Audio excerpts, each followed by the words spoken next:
बिस्मिल्लाहिर्रहमानिर्रहीम। Okay dear all students, उम्मीद है आप सब लोग खैरियत से होंगे। अच्छा, इसमें पहले तो एक चीज़ मैं ये बताना चाह रहा था कि आज हमने एक ऑनलाइन क्लास रखी थी। अनफॉर्चुनेटली मुझे अब ये कहना पड़ रहा है कि आप तमाम स्टूडेंट्स इस क्लास को सीरियस लें। जब हम ऑनलाइन सेशन रखा करें तो काइंडली इस पर आ जाया करें। इसकी वजह यह है कि वो ऑनलाइन सेशन आप लोगों के लिए होता है, ट्रबल शूटिंग्स के लिए और जो भी इस तरह की प्रॉब्लम्स होती हैं उनके लिए। तो दो ही स्टूडेंट्स वहाँ मुझे नज़र आए थे। थोड़ी सी मुझे देर हो गई थी आने में, लेकिन वहाँ कोई स्टूडेंट था नहीं, जबकि मैंने व्हाट्सएप पे मैसेज भी किया। तो काइंडली नेक्स्ट टाइम ज़रा सा इसका ख्याल रखिएगा। दूसरी बात ये कि हम 3 चैप्टर्स ख़त्म कर चुके हैं। अब हम 4th चैप्टर की तरफ जा रहे हैं। 4th चैप्टर में मैं लीनियर फंक्शंस है, जिससे रिलेटेड आज मैं आपको लेक्चर दूंगा। देखिए चैप्टर 4 में 4.1, 4.2, 4.3 linear functions, modelling with linear functions and fitting linear models to the data. ये 3 चीज़ें हमें देखनी है कि लीनियर फंक्शंस क्या होते हैं, मॉडलिंग विद लीनियर फंक्शंस क्या है और fitting linear models to the data ये किस तरह से होगा।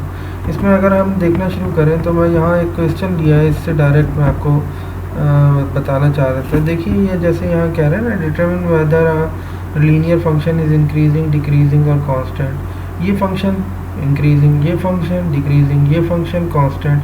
जिस फंक्शन का स्लोप ज़ीरो होगा, जिस कर्व के ऊपर, ग्राफ के ऊपर फंक्शन का स्लोप ज़ीरो होगा, आप ये समझ सकते हैं कि वो कांस्टेंट फंक्शन होगा। अच्छा, इसमें थोड़ा क्विकली हम अगर रिव्यू करें चीज़ों का, तो m जो है वो बेसिकली लीनियर फंक्शन का स्लोप होता है, जो बराबर होता है y2 minus y1 over x2 minus x1, यानी राइज अपॉन रन के। ये मैं आपको एक डायग्राम बना के पहले भी एक्सप्लेन कर चुका हूँ।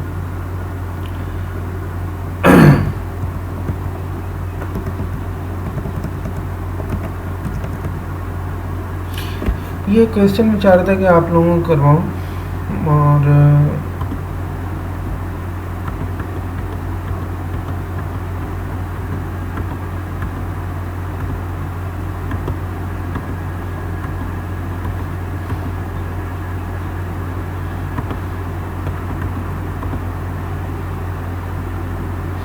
जैसे इस क्वेश्चन में देखिए ये कहता है कि f ऑफ 2 बराबर है -11 के, और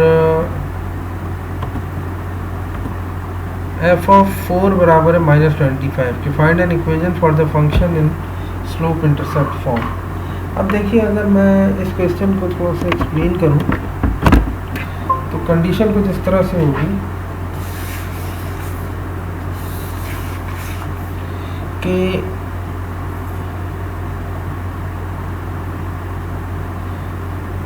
ये देखिए जैसे ये x है एक तरह से और ये y है, तो एक पॉइंट बन गया 2 पर -11। इसी तरह ये x4 है और y -25, तो 4 पर -25, ये 2 पॉइंट बन गया। कहता है find an equation for the function slope intercept form. y बराबर है mx प्लस b के, ठीक है। m कैलकुलेट करूँगा तो वो बराबर आएगा -25 minus minus plus 11 divided by 4 minus 2, that is equal to 25 में से 11 निकाल दिया आपने, 15 और 14 बचा, तो minus of 14 divided by 2 and 7, तो that is -7 is the slope. अब मैं रखता हूँ y is equal to mx plus b। तो mx प्लस b के लिए जब हम रखेंगे तो कोई एक पॉइंट रख लेते हैं, जैसे -11 इज इक्वल टू m की जगह -7 इंटू 2 प्लस ऑफ b, तो b is equal to -11 plus 14, तो b की वैल्यू कितनी आ गई, 3 आ गई। और अब अगर मैं रखूँ तो y is equal to -7x plus of 3 is the function in slope intercept form, ठीक है जनाब। इसको अगर हमने देख लिया है तो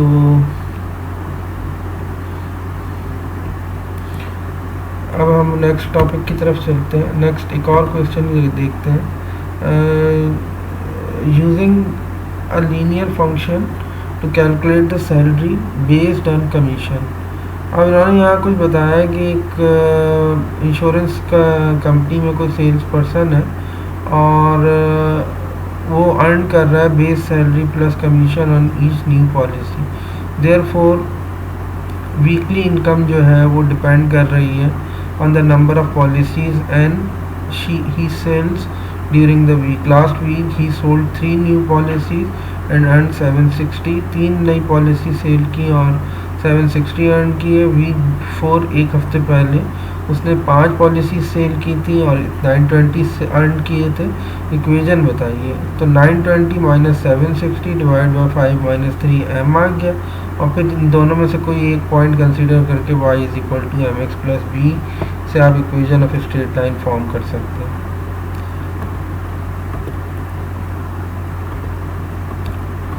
अब मैं चाहूँगा कि हम एक एक्सरसाइज की तरफ चलें,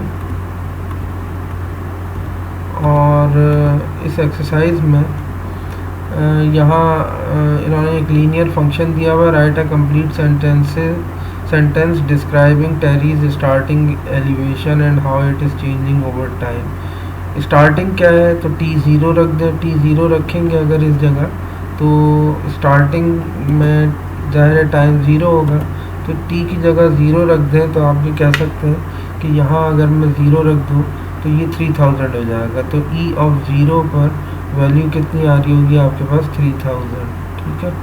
अच्छा, उसके बाद ये कहता है कि changing over time one time is equal to 1 let suppose. तो फिर आप ये कह सकते हैं कि 3000 माइनस ऑफ 70 हो जाएगा। फिर अगर टाइम इज इक्वल टू 2 तो 140 हो जाएगा। फिर विद रिस्पेक्ट टू टाइम जैसे जैसे चेंज हो रहा है टेरीज की एलिवेशन चेंज होती चली जा रही है, कम होती चली जा रही है। ठीक है। इसी तरह कुछ और क्वेश्चंस हैं। फिर ये अलजेब्राइक क्वेश्चंस हैं। इसमें ये कह रहा है determine whether the equation of the curve can be written as a linear function. किस इक्वेशन को हम लीनियर फंक्शन के तौर पर एक्सप्रेस कर सकते हैं, इसको कर सकते हैं। जो भी y is equal to M x plus B की फॉर्म में आ जाएगा उसको हम एक्सप्रेस कर सकते हैं, इसको कर सकते हैं। लेकिन अगर हम इस पर आए तो ये क्वाड्रेटिक फंक्शन है, इसको हम एक्सप्रेस नहीं कर सकते। इसी तरह इसको हम एक्सप्रेस नहीं कर सकते, इसको कर सकते हैं। ठीक है, इसको नहीं कर सकते, इसको कर सकते हैं, एंड इसको नहीं कर सकते। ठीक है। तो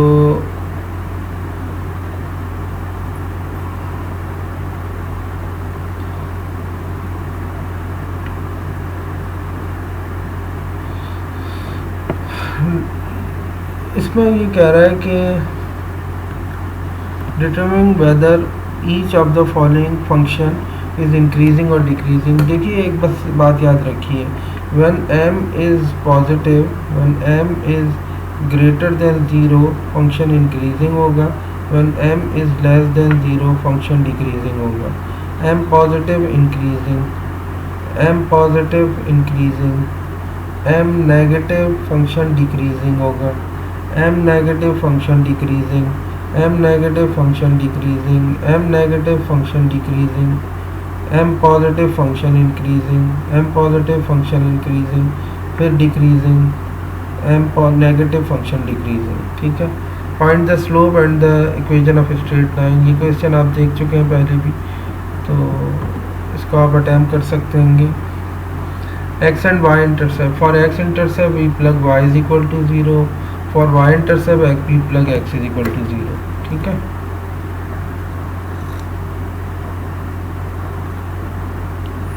अच्छा जनाब, एक बात मैं आपको बता दूं कि इफ़ एक फर्ज करें एक लाइन ये है और एक लाइन ये है, बोथ लाइंस आर पैरेलल, तो अगर इसका स्लोप m1 है और इसका स्लोप m2 है, और अगर मैं कहूँ m1 बराबर है m2 के, तो ये सिर्फ उस वक्त होगा जब वन लाइंस आर पैरेलल।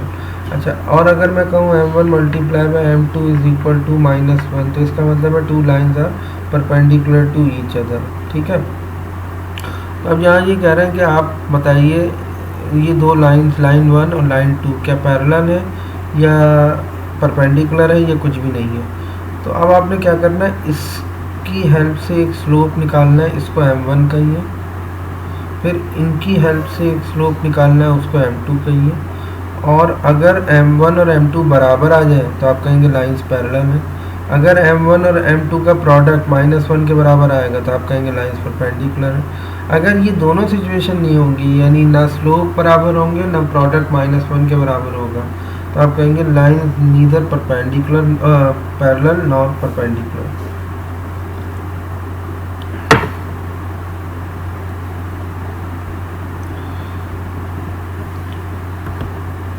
ये कुछ ग्राफ दिए हुए और इसमें ये कह रहे हैं कि ये बताइए कि कौन सी लाइन इंटरसेक्ट कर रही है, किस जगह इंटरसेक्ट कर रही है, तो ये आपने बताना होगा। इसी तरह जैसे ये है, अगर मैं इसकी इक्वेशन बोलूँ तो ये क्या है, y इज इक्वल टू -2.5 इस लाइन की इक्वेशन है ये, ठीक है। इसकी अगर बोलूँ तो ये y इज इक्वल टू 3 है। इसकी अगर हम बोलें तो फिर इसके लिए हमें इसके पॉइंट्स निकालने होंगे, यहाँ से और यहाँ से कोई 2 पॉइंट्स हम देख लेंगे और फिर उन पॉइंट्स की हेल्प से इसका स्लोप निकालेंगे, y इंटरसेप्ट निकालेंगे और फिर हम बता देंगे कि फंक्शन की इक्वेशन क्या है।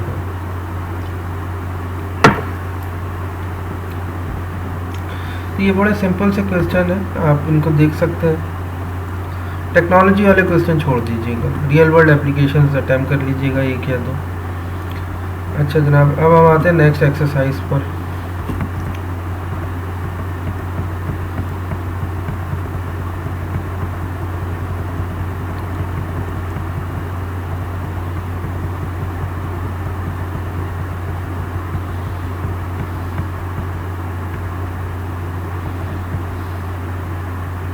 Modelling with linear functions.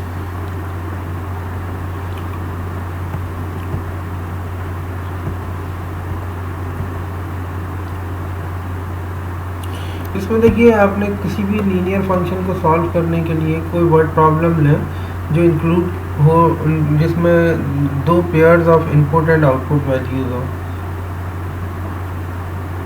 Function linear function use करेंगे प्रॉब्लम को सॉल्व करने के लिए।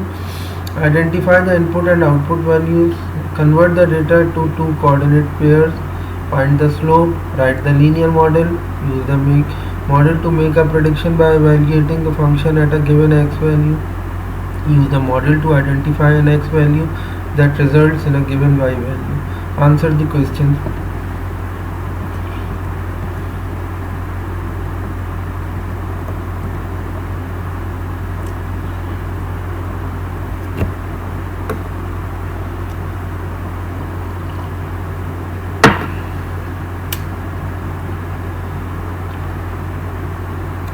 देखिए, ये कुछ इस तरह से होगा। अगर मैं इस फंक्शन की बात करूं कि 2008 में पॉपुलेशन इतनी है, 2012 में पॉपुलेशन इतनी है, ठीक है। तो मैं एक पॉइंट बनाऊंगा 2008, 28,200, यानी इस तरह से 2008, 28,200, ये एक पॉइंट बन गया। फिर एक पॉइंट बनाऊंगा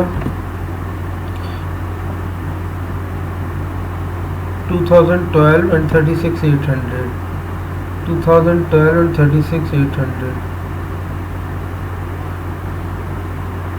2012 एंड 36,800, ठीक है। अब ये पॉपुलेशन जो है ना, ये लीनियर फंक्शन होता है आमतौर पर ना, वैसे तो एक्सपोनेंशियल फंक्शन होता है, लेकिन अभी इंक्रीजिंग ट्रेंड होगा इसका।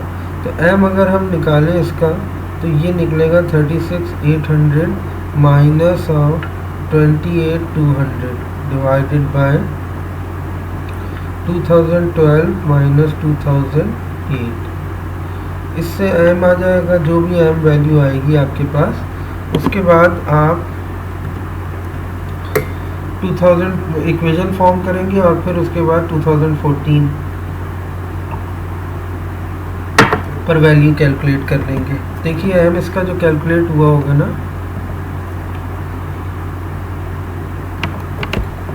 वो मिसाल के तौर पर मैं कहता हूँ m कैलकुलेट हुआ 36,800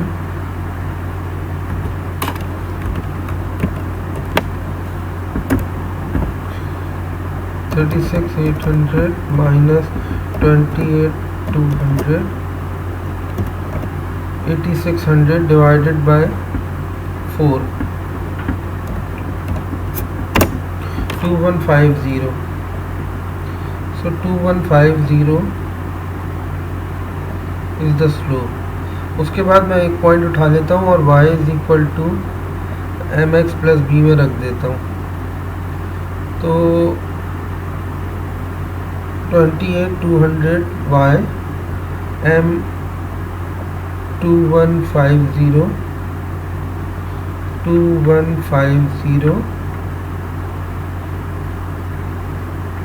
x की जगह 2008 प्लस बी।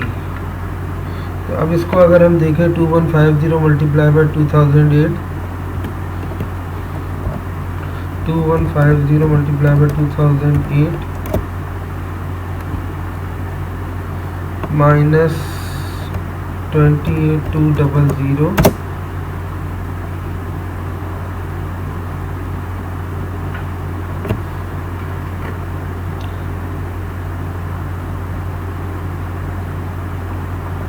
4289,000। तो y is equal to 2150 x plus ये जो वैल्यू आई है आपके पास 4289,000, 4289,000। अब ये कहता है 2012 में पॉपुलेशन कितनी, 2014 में पॉपुलेशन कितनी है। तो आप यहाँ पर 2014 रखेंगे और मल्टीप्लाई कर देंगे 2150 से और प्लस करा देंगे 4289,000। ठीक है, तो ये आपके पास y आ जाएगा, ये 2014 की पॉपुलेशन आ जाएगी। इसी तरह फर्दर आप ये कह सकते हैं कि पॉपुलेशन अगर 54,000 है तो फिर क्या होगा, वो किस ईयर में होगी। तो ईयर x को रहने दीजिएगा और y की जगह वैल्यू रख दीजिएगा। ठीक है जनाब। Okay class, for the following exercise consider the scenario: a town's population has been increased at a constant rate. In 2010 the population was 46,020. 2012 population had increased 52,070. Assume this trend continues. Constant trend है, यानी एक straight line होगी जो increase कर रही होगी constant rate से। Initially population जो है वो बताइए 2010 में इतनी और 2012 में इतनी, 2 पॉइंट्स आ गए आपके पास 2000। इससे आप स्लोप मालूम कीजिएगा, यानी पहला पॉइंट है 2010 एंड 46,020, दूसरा पॉइंट है 2012 एंड 52,070। इनसे आप स्लोप मालूम करें, वाई इंटरसेप्ट मालूम करें, इक्वेशन बना दें। फिर इक्वेशन बनाने के बाद y is equal to M x plus B में m तो आ चुका होगा, x में 2016 रख दें तो पॉपुलेशन आ जाएगी। Identify the years in which the population will reach 75,000, y में 75,000 रख दें, ईयर निकल आएगा। ईयर अगर डेसिमल में आए तो उसको राउंड ऑफ कर लीजिएगा। तो इस तरह से आपने ये क्वेश्चंस अटैम्प्ट कर लेंगे। ये पहली एक्सरसाइज थी जो आज हमने की है। इसके बाद इसके असाइनमेंट मैं आपसे डिस्कस कर लूँगा। ये बहुत इंपॉर्टेंट टॉपिक है, fitting the linear models to data. ये मैं इंशाल्लाह अज़ीज़ कल आपको एक लेक्चर अपलोड करूँगा, बहुत डिटेल में इसको आपको देखना होगा।